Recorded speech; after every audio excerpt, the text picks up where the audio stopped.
Have you ever caught yourself apologizing for your very existence? Picture this. You're at a bustling coffee shop, and as you reach for your latte, you accidentally brush against a stranger. "I'm sorry," you blurt out instinctively. But are you really? And should you be? And should you be? In our complex web of social interactions, the simple phrase, "I'm sorry," has become a curious phenomenon, often uttered without thought or genuine remorse.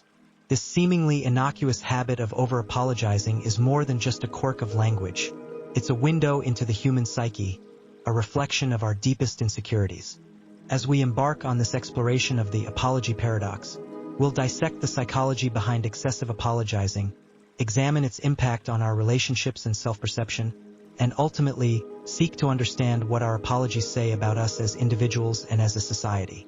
Are we apologizing our way into a more considerate world, or are we slowly eroding our sense of self-worth? Let's dive in and find out. Section 1. The Anatomy of an Apology. The case of Barbara. When sorry becomes a reflex. Imagine Barbara, a woman whose life is punctuated by a constant stream of apologies. Joe's frustration about an unrelated matter? Barbara assumes it's her fault and apologizes profusely. Whether she cooks dinner or not, an apology is always on the menu, either for the inconvenience or for the meal's perceived imperfections. This scenario raises some intriguing questions. What drives Barbara's compulsion to apologize?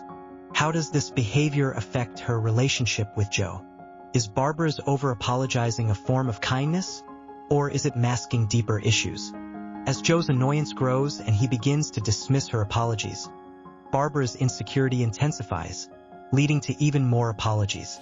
It's a vicious cycle that many of us might recognize in our own lives or the lives of those around us. The turning point in the story comes when Joe decides to address the issue head-on.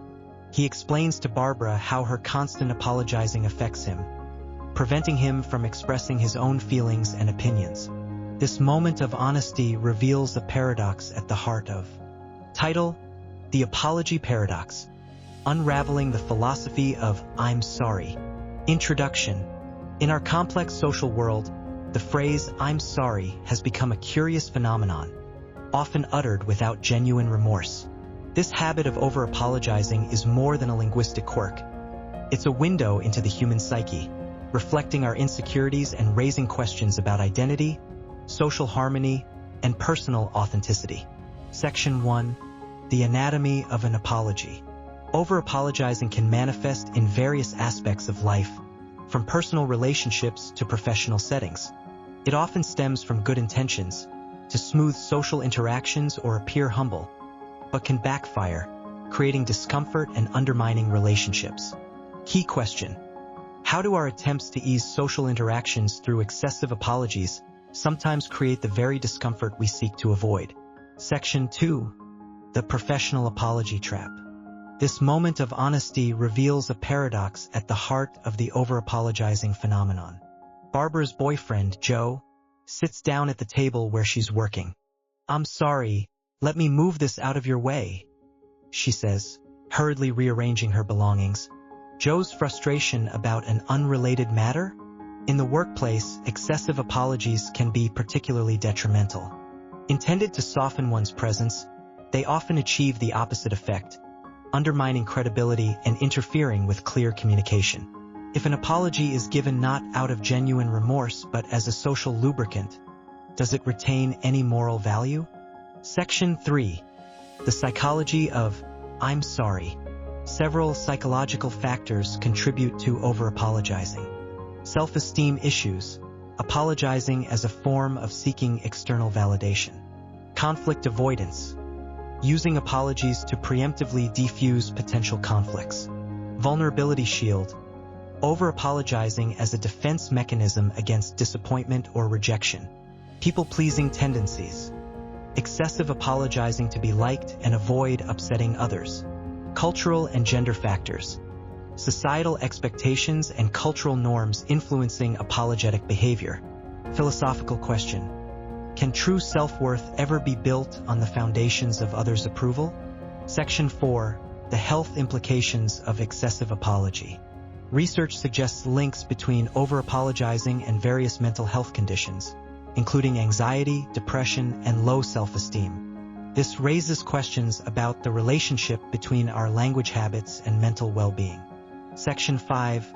Breaking the apology cycle. To address over-apologizing, consider these strategies. Reflect on situations that prompt unnecessary apologies. Pause and reflect. Before apologizing, consider if it's truly necessary. Rephrase your response.